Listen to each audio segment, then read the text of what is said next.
Hey, Chrisette. Listen, Chrisette is here. We're gonna get right into it. We're gonna get right into it again. Welcome to Music Mondays with Terry Khan, where our guest artist for tonight is none other than the beautiful, the amazing, the sultry grammar singer songwriter herself, Miss Chrisette Michele. Hello, hello, hello. Hello, beautiful. How are How you? are you? I'm wonderful. How are you? I am wonderful. Thank you. Let me adjust my screen. Dang. Every time you are on, it's just like a ray of sunshine. Oh, that's very kind of you. Thank you. Thank you. How you feeling today? I'm good. It was incredibly sunny, and then it became incredibly muggy, which is my favorite for my voice. I always like meditate in that. Okay. And then it became incredibly cloudy. So there's that. We went through all the different types. I didn't even know it was going to rain. We went through every kind of weather tonight, but we are so excited and so honored to have you. Happy to be here. Thank you for having me. Oh my God, the pleasure is all mine. Listen, I want to jump right into it because, Instagram will cut you off at 7:59. And is that how it goes now? Oh, they cut 8 o'clock? I don't know any of the rules. Well, 8 o'clock, they shut you down in mid-sentence. It's happened to me from this time. Wow. Okay. So again, welcome to Music Mondays with Terry Khan. Those of you who are watching, welcome. Do me a favor and hit that little arrow on the bottom. Share the live. Tell them Chrisette is in the building. One rule I do want to put out there, guys, for those of you who are watching, we will be taking questions, but please do not post the questions on, look, a question ready. Don't post the questions on the wall. Hit the little box with the question mark, please, because I am screening questions. Sorry, I'm screening all questions tonight. Chrisette Michele. You came out, I never forget, in 2007 with your first album, I Am, and wowed. Let me talk for myself. You wowed me. I was like, who's this? What's going on? Not that we've never heard neo-soul jazz before, but someone of your age group. And then it was like neo-soul jazz mixed with soul, little quartet harmonies mixed with hip-hop. We were just like, what's going on here? And then for me personally, I found out that we have the same birthday, December 8th. Oh, wow. Cool. I was like friends for life in my head. But I always start by going back to the beginning. Take us to the beginning. How did you start your music career? Were you an Apollo kid? Take us all the way back to the beginning. I got to shout out one of my friends from college is on here. Speaking of the beginning, her name is Pinky Brewster. If you see her in the comments, she's down there. But hey, Pinky. I started off in New York. I'm from Long Island. So I am from forest and green grass and nature and hiking and animals and lots of rabbits and every kind of animal you could imagine and anything that required the imagination. So it was colorful where I grew up, and my parents brought every kind of instrument into the house. If we went to the thrift shop, we would get instruments. If we went to the music shop, we would get instruments. But it was all about music and actual instruments. Awesome. And most of the people in my family played an instrument on my father's side, who came from 18 brothers and sisters. So my whole life I watched people play instruments, and it was very 40s, 50s jazz. It was that the good stuff. And so that entertainment was the sound. It wasn't necessarily soul music yet. What I was hearing entertainment, and you probably know what I mean, where it's not necessarily Sarah Vaughan sending the clowns. It's more, Art Tatum. So it moved fast. It was skillful, yes, but it was black, and it was not the radio. It was not pop culture, right? And so, growing up, I ended up being in a jazz band playing the saxophone. And as a kid, I played the baritone saxophone, and I'd sit up on a stool, and the sax would sit on a bench next to me because I was too small to play. Small. And that was how I fell in love with jazz. I fell in love with jazz through instrumentation and Bix Beiderbecke and Art Blakey and you know, all of the horn players of the 60s and the 50s. And so that was music to me. Yes. I didn't associate music with my voice until and not on purpose, until I was a preteen, 11, 12 years old. It's not that I wasn't singing. My mother was the director of a choir at our church. Nice. It's not that I didn't understand how to sing, but my interest was to entertain my father. And my father thought that me playing the saxophone was cool. So I wanted to know how to play all the woodwinds, the saxophone, the clarinet, even the flute because of the fingering. Yeah. And then skip ahead, I find out about Charlie Parker does the strings. And at the very same time, I got Quincy Jones's Killer Joe. Oh, my God. And Queen Latifah was on Quincy Jones's Killer Joe. Yes. And she was this cool rapper chick who looked like me, but then she had a tone. And it wasn't tough, it wasn't soft, it wasn't sweet, it wasn't hard, it was just hers. Yes. It had some pavement on it. And I knew from that album that my voice fit with horns. My voice fit with instruments. I had never really been able to place where my voice went. Okay. But for some reason, that Killer Joe album showed me where in orchestration and in composition my voice belonged. And then I went to school to study vocal jazz. Now, was there ever a time, because again, we understand that your training is in jazz, is in neo soul, but was there, your voice is so unique. Was there ever a time that kind of, what is the word that I'm looking for? Did you always accept the uniqueness in your voice? Let me put it like that. I didn't know not to. No one ever told me not to. Nice. Didn't occur to me not to. Growing up in a town called Central Islip, Long Island, New York, it was a very mixed city. Yes. When I got into my last 2 years of high school, we moved to a predominantly white town. Okay. And so I was one of 8 Black kids. And when I lived in Central Islip, everybody would say, "Oh my goodness, your voice this and your voice that." Yeah. When we got to this other town, which was predominantly white, I stopped getting the parts, and I began to realize that my voice was not mezzo soprano and it wasn't soprano. Growing up Black in the church choirs, our sopranos are altos. Listen, our altos are tenors, and our tenors can sing everything. Right.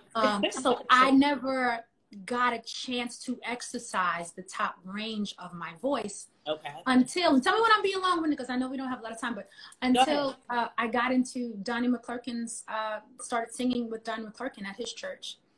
He stretched the sopranos all the way to the top of the piano, and he didn't know that there was a note that we couldn't sing. If he could play it, we could sing it. Hit it. So I didn't find out I was a soprano for real until after college. Wow. Singing with Donnie McClurkin. Wow. But yeah, so that period of time where I was in that predominantly white school, I was blessed enough to have walked into a track coach. Okay. And he saw this girl who would steal all of the teacher's jazz books and go and spend all of her, off periods in the piano room. Okay. And I would just flip through these books, play the piano, and learn all these songs, all these jazz tunes. One day he hands me I guess it was a cassette tape, maybe it was a CD, of Astrid, Stan Getz and Astrid Gilberto doing The Girl from Ipanema. And that's when I found out that not only does my jazz tone belong in this beautiful orchestration, but it can also belong up against any acoustic instrument. Definitely. So yeah, it was a lot of little tiny things that happened along the way that just gave me placement for my tone. Nice. Nice. Yeah. Wow. I'm reading the comments and they're appreciating everything that you're saying, especially the six. Shout out to all the independent artists and all the music lovers and all the singers on here. Someone said that you are helping them become a better singer already, and we're only 13 minutes in, so that's amazing. Oh, good. Good. Now, I want to talk also about your writing ability, because I think that is one thing. I know personally that's one thing that I fell in love with your music. A Couple of Forevers was my wedding song, because yes. Congratulations and thank you. Thank you so much. But I want to know, what is your writing process like? You know, it changes. It changes. I'll be very honest with you. When it comes to me singing songs, it's not really about me sharing myself.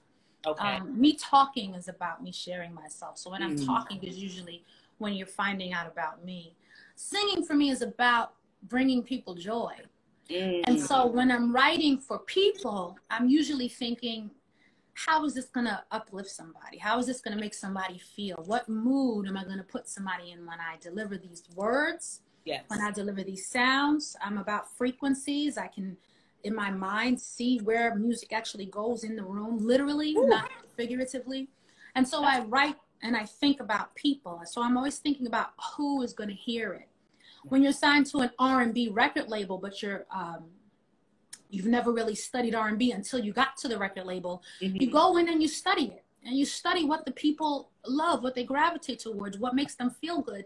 And because your desire is to love on people, you figure out how to do that with music that they love. And that's what I did with R&B. So that particular writing process or style is really about studying the people who I'm singing to, studying what they're going through, their experiences, having conversations with them, and then writing them down.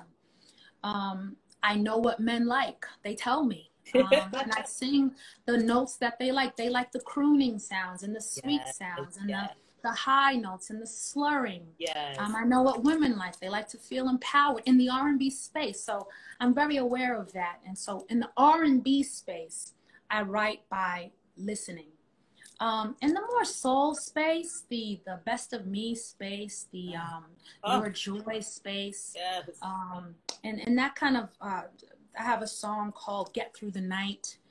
In those kind of spaces where it's just me and guitars or something like that, I'm writing to soothe my soul. Okay. Yeah, the songs that soothe me are usually the more acoustic driven, right. 3-part harmony, no stacking on the vocals, just really sweet. Really light production, right. No 808s, nothing too heavy. Okay. So that's to soothe me. Those are still not always my stories. Sometimes they are, but right. Those songs come with me sitting with an instrument or a musician and really being pointed about the chord progression. I'm very, very pointed about that when it comes to telling my stories. The chord progression has to be perfect and very honest. Right. And then, of course, there is the gospel and CCM and worship space, yes. which I've yet to figure out how to release and why to release. But okay. That space just comes from singing to God. True worship. I love it. Yeah. I love it. Amazing. If you were not Chrisette Michele, the amazing artist, what was your plan B? Was there ever a plan B? If so, what was your plan B? Who and what would you be? A mom, maybe. Yeah. Okay.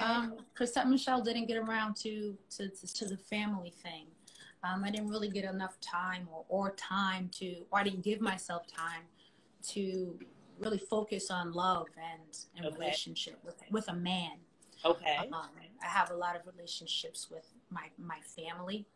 Most of them have been on my team through the last 15 years, but being a mom or a homemaker or, okay. Just a nurturer, somebody who gets to care on one group of people for an extended period of time and see their growth is something I've always been fascinated by. My mother did an incredible job. So did my dad. So is it not, and you can choose to plead the fifth on this question, is it not in the plans to become a mom, as I hear my child running out of the room? Well, that's a miracle. I don't get to say, on God, on Tuesday, at 6 p.m., make me into a mom. But as it pertains to like that's a wish question, you Okay. know? A plan B is like a wish question. My plan A worked out, so I don't really know what would happen if this didn't work out. But if I were to fantasize about another life, You would it be. would be this mom thing. That's awesome. Awesome. Awesome. Chrisette Michele, the soccer mom with the minivan and the kids with the beautiful hair. I don't know. I think you know, in my imagination, there is this family that travels in a van. Yeah. You know, like van life down the coast of like Australia or something. Like that's the imagination. I love you know, it. Like real low key vegans, super chill, hippies, school, you know, homeschooled kids. Yes. That's my fantasy. No, it's a whole fantasy. It's not just sentimental. Don't feel. Yeah, it's interesting because I think, and I'm seeing some comments, like we are all seeing it based on what we see from you. Like, we can totally see this happening, and we pray that it does happen. We pray yes, that it no does mad happen. Vegans. Yes, yes, Pinky. That's the BFF, so she knows you. No mad vegans. I absolutely love it. So, you are very vocal in professing your faith as a Christian. You are not like, I believe in this higher power, spiritual realm. You were just like, I believe in Jesus Christ, right? So how do you differentiate you being a true Christian with the fact that you are a secular artist? How do you separate that? Well, I always try and remember that language is this tool that we use to try and explain what we see. So I never really let words that don't define me define me. Somebody might use a familiar word that defines most people that are similar to me to define me, but I never take on words that don't necessarily resonate with me. And the word secular has never resonated with me. Not in a good way or a bad way, just in general, it doesn't speak to me. I sing from my soul, and I sing because I love people. I sing because I know how music makes people feel. Yes. I sing because I've heard stories about how songs I've written have helped people. So when I think of myself as a singer, I don't wonder if God is pleased as much as I wonder if his people are paying attention. And that would be me being compassionate. And what I mean is, a lot of times we aren't paying attention. A lot of times we aren't actually listening. Right. And if you had to get deep for 10 seconds, go ahead. We live in a very visual culture. And faith, or what we believe, doesn't come through the eye gates. It comes through the sound gates. And so we have to be careful about how much we describe based on what we see. Wow. Sometimes people are telling you who they are with their words, and sometimes with their lyrics, but you're watching. Yes. And you're not listening. Yes. So if there's a fine line, the fine line is, do I entertain or do I impact? And is entertainment impactful? And if I were to be honest, that's probably the rock and the hard place. When you see me look down, I'm writing notes because you are dropping some gems, and I like to, do I entertain or do I impact? And is entertainment impactful? Because I like to tell people, especially artists, like, there should always be the bigger picture to what you're doing, right? There's a reason why there's this platform that is put in front of you. So what are you doing with the platform? Yeah. You know, and then, I'm getting ahead of myself. That's one of my questions for you. Let's get to it right now. What is the bigger picture for your music? Because you're not just a pretty sound. So the bigger picture is hope. At the very end of the day, before I go on stage or before I go anywhere, before I leave my house, my prayer is always, please, God, let them feel better than before they met me. Love it. So, you know, if there's anybody going through anything, just lift their spirits. My desire is always to bring hope. Through my words and through my speaking, I hope to bring peace through education of how to utilize your mind. But when it comes to singing, I just want to lift people's spirits. And the reason why I know that is because with all of the trial and error, standing and falling experience that I've had over the last 30 years, you know, not just in the industry, but in life, right. I've always come back to, are you okay? Wow. You know, I've always come back to, can I sing you a song? You know, I've always come back to, what are you going through? How can I write about it? And how can I make you feel better? That's always what I come back to. Even if I don't want to, my heart just leans that way. Yes. So I know that for me, the bigger picture is hope. I love it. I love it. I love it. Oh, I love it. The comments are coming in. Yes. They're saying you're so humble, you're so beautiful, we feel your spirit, etc., etc., etc. Yes.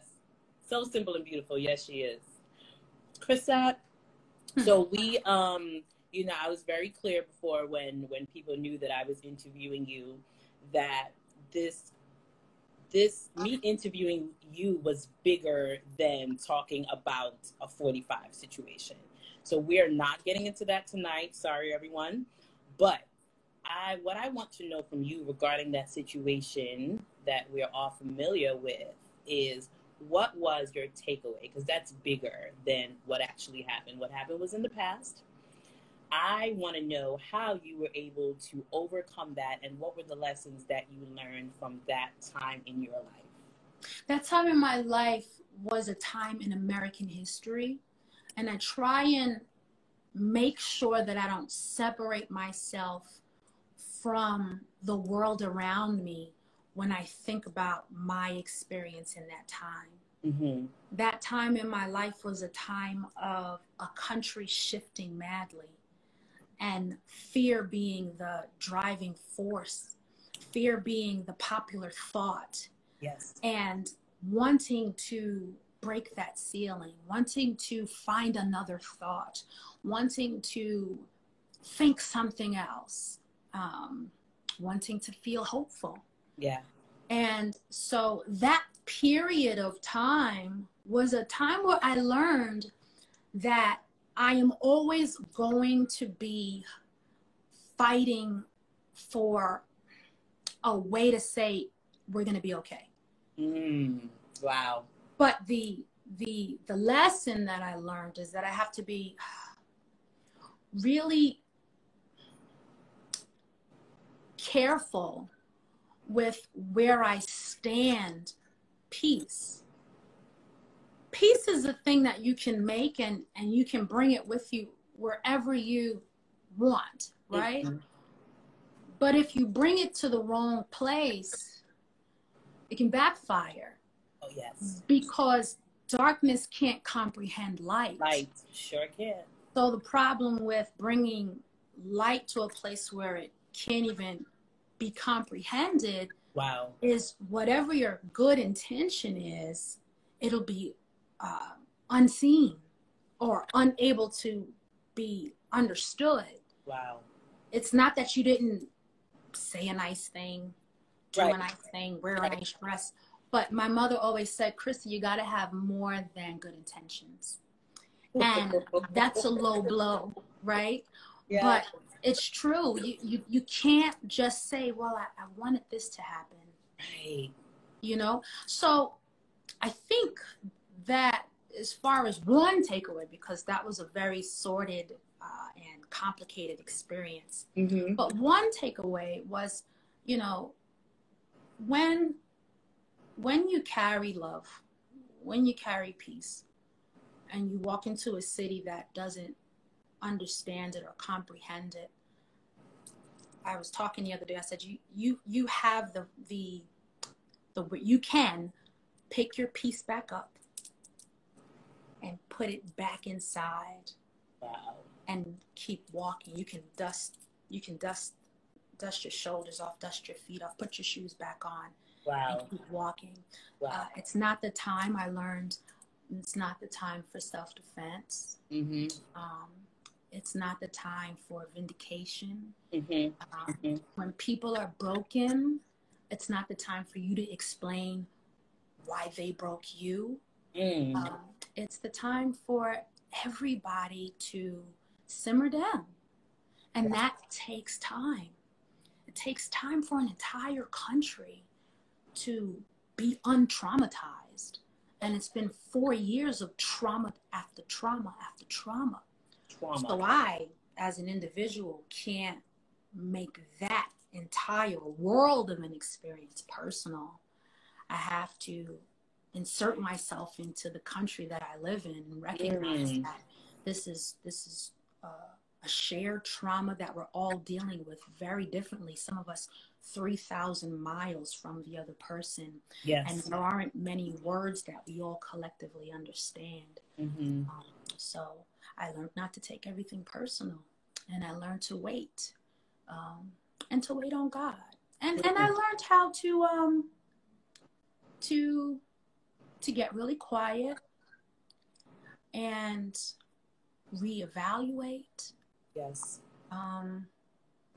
And then a ton of personal things that have nothing to do with all that. I got a chance to sort of just, after 15 years of moving nonstop, never making a home, never hanging pictures on a wall, never laying a rug or a carpet, never having pots for more than a few months at a time.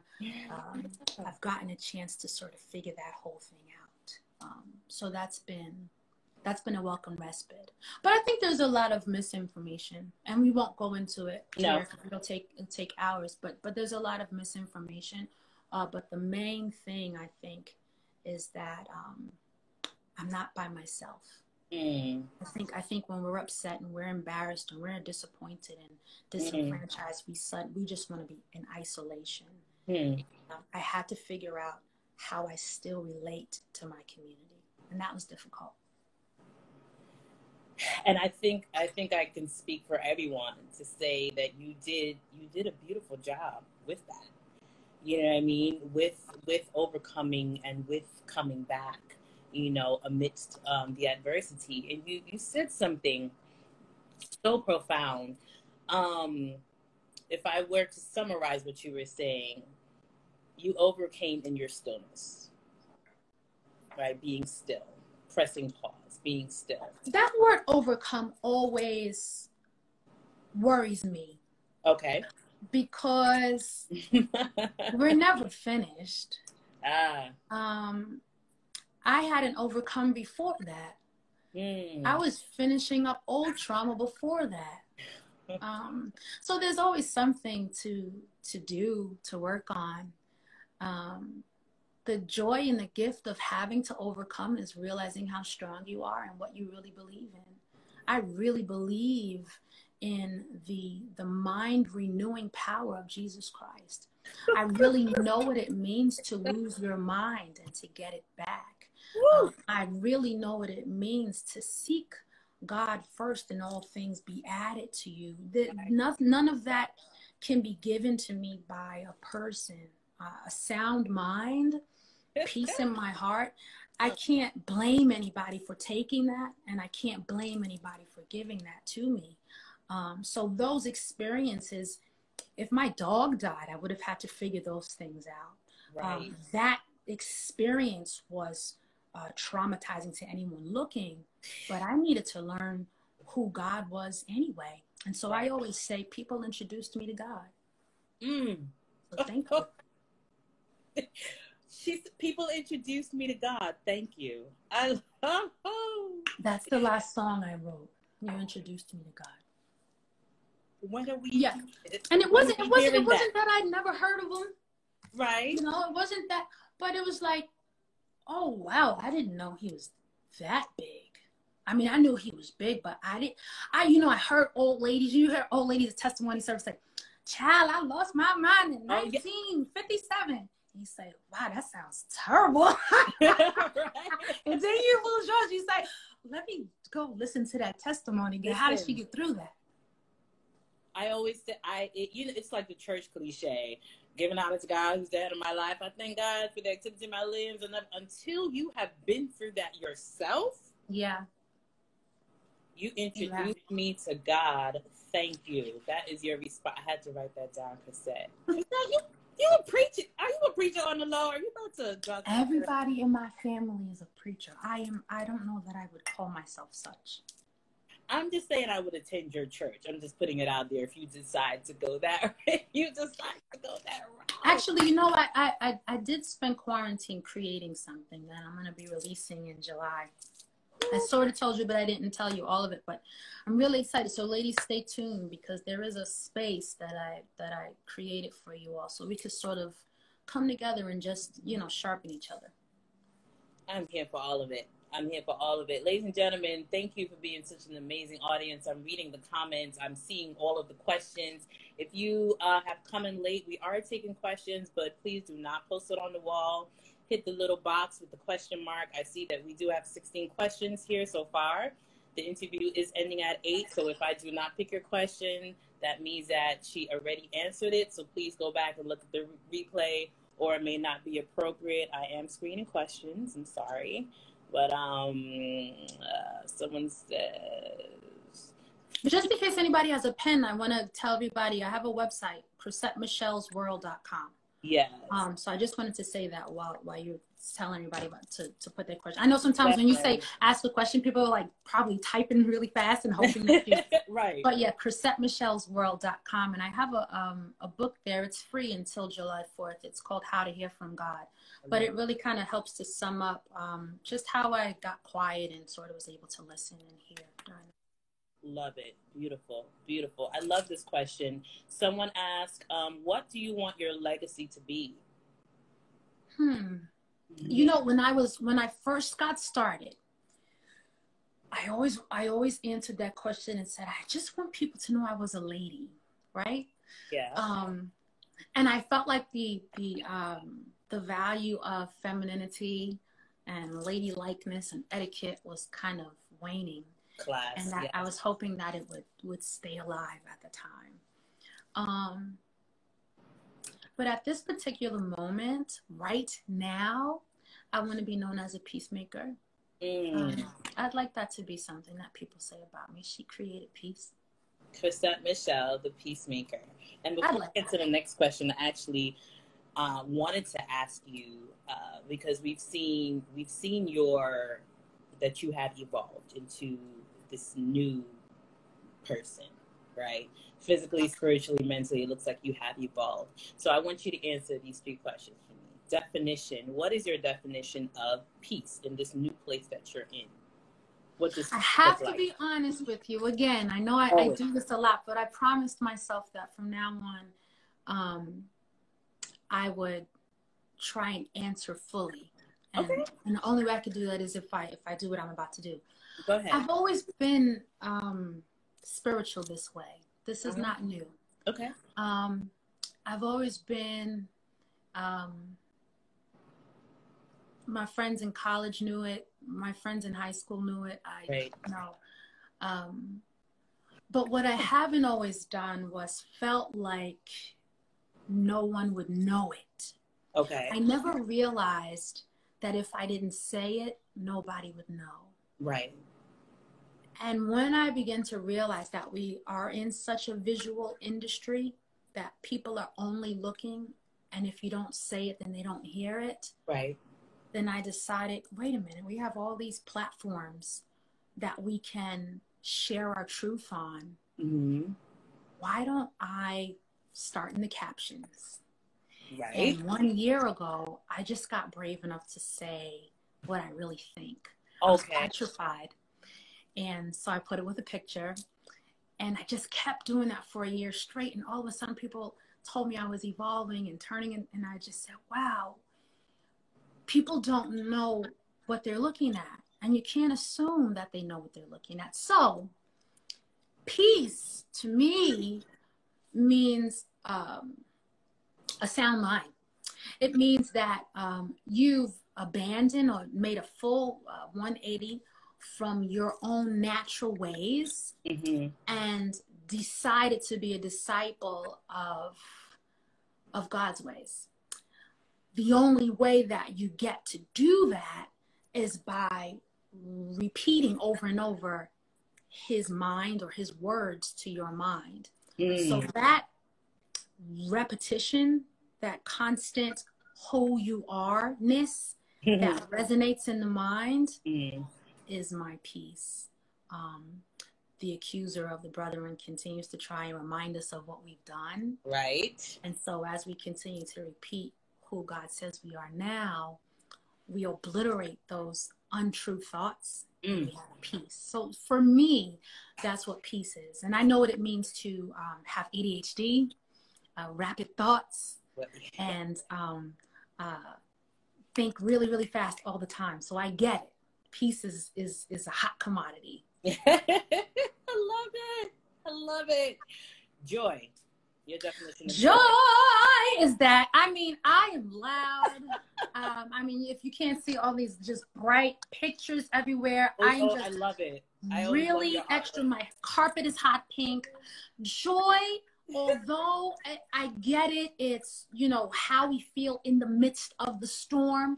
It's also being able to laugh all the time. And that is something I pride myself in being able to do. It is always funny. Every time. Never fails. I'm always laughing. I just try and be professional, but I am a comedian. I love it. She's I am always laughing. Always. That's my cousin, Chrisette, in the comments. That's who I'm named after. And Rocklyn from school. Hi. Hey, Rocklyn. Okay, let me get to these questions. I'm running against time. What advice do you have to a new songwriter? Gosh, you know, the truth is why are you writing? A lot of times when I hear the frustration of songwriters, I wonder if they're writing because they like writing. Wow. I know that's painful to hear. Wow.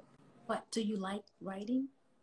Wow. Do you constantly look at lyrics and decompartmentalize them? Are you fascinated with words and how they get put together? Do you like writing? So my first question is why are you writing? And then my second question is, what are you working on with your hands? I ask that question all the time, because while a pen and pad is working on something with your hands, what brings you provision? What brings you prosperity? What brings money to you now? Because as much as you're frustrated with your writing career right now, you're going to stay frustrated if you don't have anything to invest into your writing career. So what are you doing that makes money now? How can you be useful? Right? Yeah. Do we talk about virtue, or do we just keep going? Talk about whatever you want to talk about. Virtue, V-I-R, means man. It means the parts of you that work. It means your personhood. These actual apparatuses are the V-I-R in virtue. And so when we talk about the work of your hands bringing money into your pocket, we are not talking about ideas. We're not talking about your imagination. We're not talking about what could happen. We're talking about what you're willing to work on right now. So when it comes to the arts, a lot of times we are sensitive, we are aware, and all we want to do is express what we see in the world. Right. But it's so important that we utilize both sides of us and not only be artists, but also be hard workers. I know that's difficult to hear, but you gotta do both. Real. Right. Gotta do both. Yeah. Said you're dropping so much gems on us tonight. Someone is asking, will you come back to the Village Underground if they open back up? Of course, absolutely. Shout out to the Village Underground. I was just thinking about naming a mixtape or something, the Village Underground, just to the person who asked. They'll know why I'm saying that. But that's okay. That place raised me. Nice. All of us. Someone said I have PCOS. Mm-hmm. How did or do you manage yours? If you would like. That's a long story, and I can't say it in 17 minutes. Okay. If this were a health podcast or a health talk, I would go into more detail, but I wouldn't want to have everybody feel like they have to sit through. I will tell you this though. I'll tell you this right now, while we're sitting here. Mm-hmm. Just to the person watching, if you want to, just a little bit of encouragement, is it bothers me as much as it bothers you. You can never tell that I'm experiencing it from the smile on my face, and you have to be strong. Wow. Wow. Awesome. Are you still doing singing lessons, or will you ever create a singing course? So stay tuned to my Instagram. Stay tuned to ChrisetteMichellesWorld.com. I have something really exciting coming up. So stay tuned. Okay. I'll just say that much. Stay tuned and make sure I have your email when you go to ChrisetteMichellesWorld.com. Make sure you join the email list. Sign up. Okay. Someone is asking if you will ever write a book. There is one for free right now at ChrisetteMichellesWorld.com. It's called How to Hear from God. Take a look at it. And there will be lots of books in this surprise that I have coming up. So go to the website. Okay. And most of the questions are surrounding new music. So what's the next big project for Miss Chrisette Michelle? Sure. We live in a strange world around the word projects, don't we? Isn't it a little different?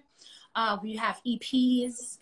We have people putting albums. Just all different types of things. So I'm really excited to start releasing music. But I'll be very honest with you. It's petrifying. It's scary. When we talk about evolution, I wonder what part Chrisette is supposed to show up in. Play in, wow. Do I just show up in my captions and everybody says, you sure have evolved? Or do I show up in my photos and people say, you sure have evolved? Wow. Or can I show up in my music?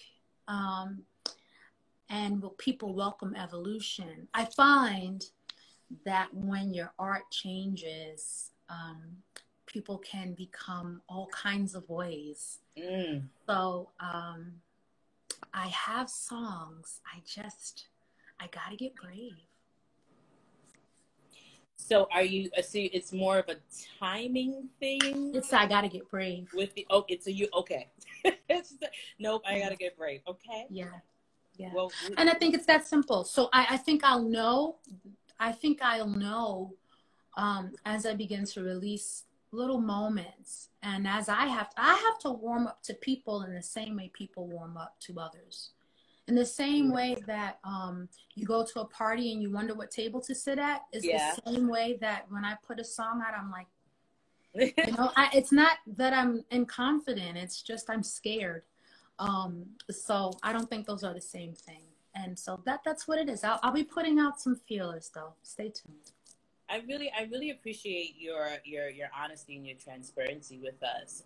As I told you, a lot of independent artists listen to this, and I know for me as an independent artist, it's always amazing to hear truth of those who we look up to, because you just have this idea that you've made it, like you are the Chrisette Michelle, so you can't possibly have any fears. You know what I'm saying? So I really appreciate you just being so transparent. You know? Thank you. I always remind myself that I'm not by myself. I've said that a few times tonight. Along with hope for others is hope for myself, and knowing that I'm not alone. So I know that if I admit how I feel, I won't be the only one who feels that way. Indeed. But I also know that I'm a pro at going afraid. So, it's like, that's what you got to be a pro at. Going afraid and being afraid. It's like, I was afraid, and going anyway. So I don't mind admitting it. What advice would you give to independent artists right now? At this particular moment? Yes. Well, you have awesome artists like Russ, who put out a song, was it every week? and built up his following, and is now, well, not at this particular moment, but touring, making millions of dollars, showing how much he made as an independent artist, and inspiring others. Then you have artists like, who's the person's name who's on the tip of my tongue? Well, let's just say Sade. Okay. Who you might hear an album every 7 years, perhaps. Yeah. There's no formula to how to do this thing. You have to be honest about what feels right for you. You got to be honest about, listen, if it's about money, be honest about how much money you need. Okay. And figure out how to use your hands to make that money. Okay. If it's about impacting people through music, be honest about what you want your impact to be and how you want to make that happen. So think about the people you might want to touch. Who are they? What do they look like? Where do they live? How do they listen to music? Right. Can you get something to that group of people? Money and needing it, impact and wanting to have it, are both valid desires and necessities. On Maslow's hierarchy of needs, for God's sake. Like, you are human. Yes. This is before your Christianity. It's human to want income to pay your bills. It's human to want to be high esteemed. It's human to want people to say good job. That is human. Of course. But you got to get real about all of those things and have a plan for each of those things. And the main thing as an artist, I think, is that we want to be impactful. We want to touch somebody. And so get honest about who God's called you to talk to. Who's God asking me to talk to? Who do I really feel driven to speak with? Wow. How do I make it over there? And then if I can just speak to one person over there, I've done my job. That one person. That's the one. That one person will go. But you get to that one person. If this was a business talk, we would talk about making a one person, and we would say what this person looks like, where this person lives, what this person does for a living, what this person needs out of life. And you would spend an entire album, if this was a course, you wouldn't spend an entire album or entire EP ministering to that person. Every time you go into the studio, you would think about that person. It's like character study in drama. Wow. So you create a character and you write to that character. And then when you're finished writing to that character, now you get creative. How do I get to that character? Because when you do the work to write for that character and get to that character, you're going to find that that character has friends. And you'll get to characterize their friends and write to them. That's what I did with R&B. I didn't know anything about R&B music. But somebody heard my voice and said, oh my goodness, you got R&B. I said, R&B? Okay, what do these people look like? How do I serve them? And you serve one person first, and then you serve millions. But it starts with one.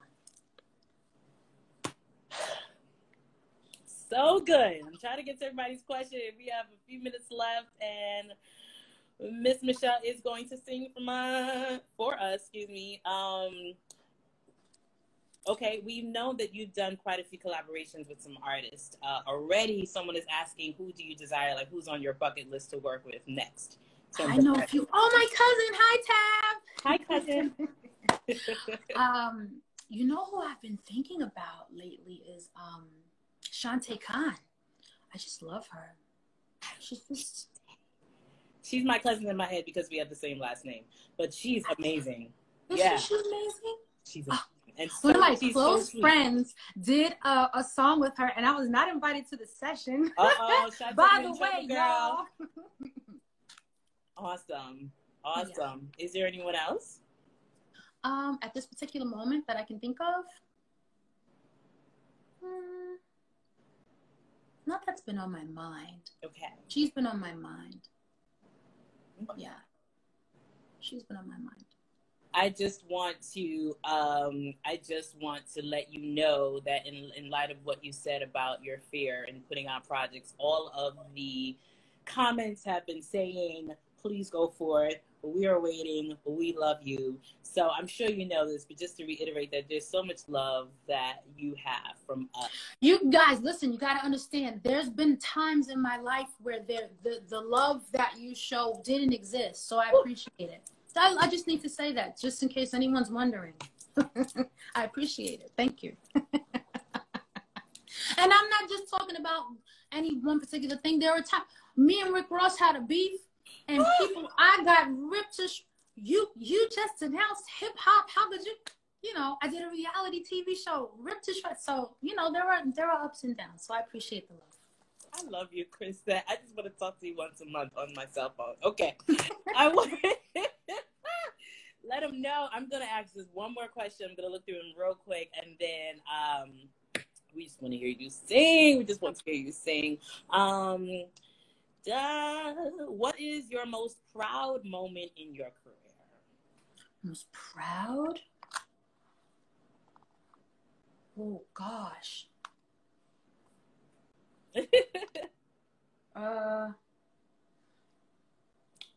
God, oh my goodness. I can't think of the answer to that.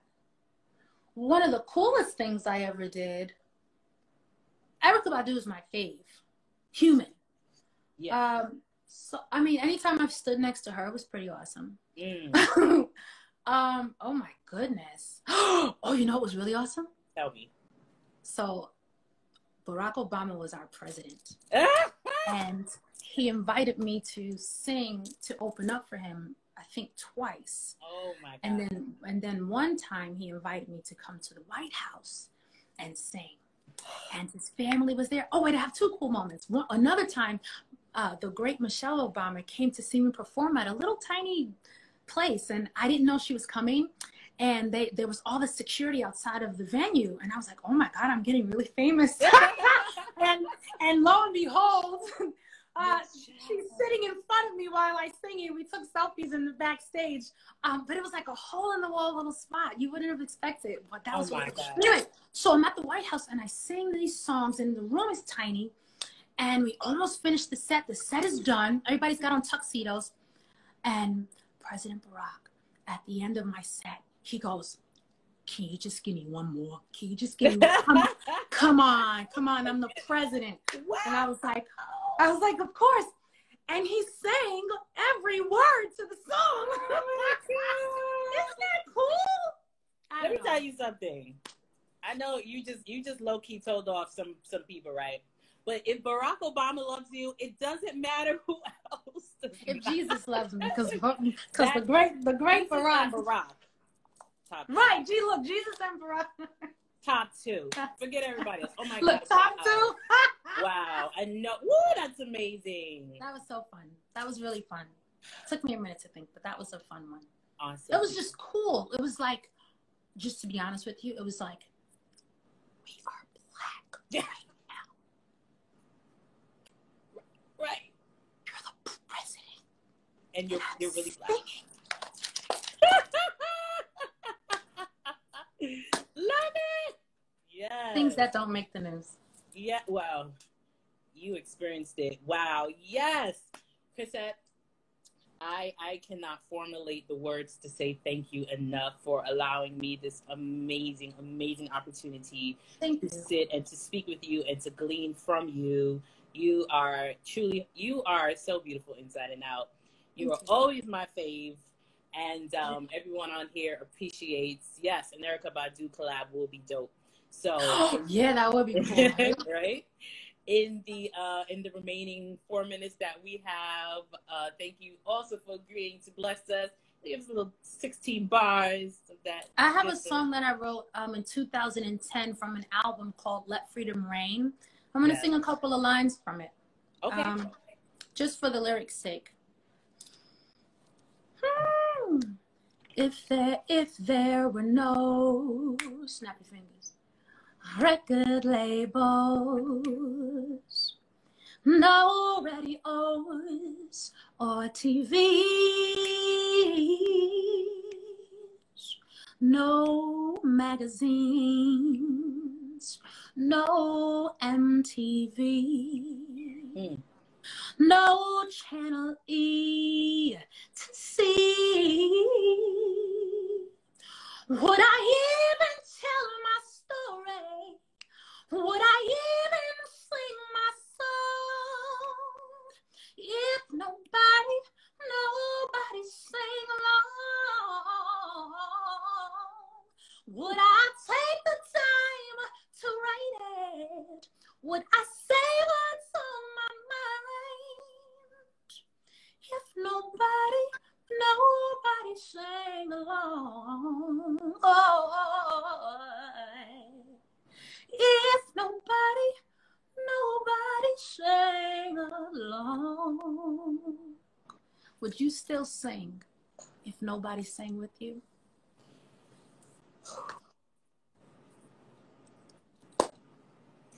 Chrisette Michele, ladies and gentlemen. Namaste.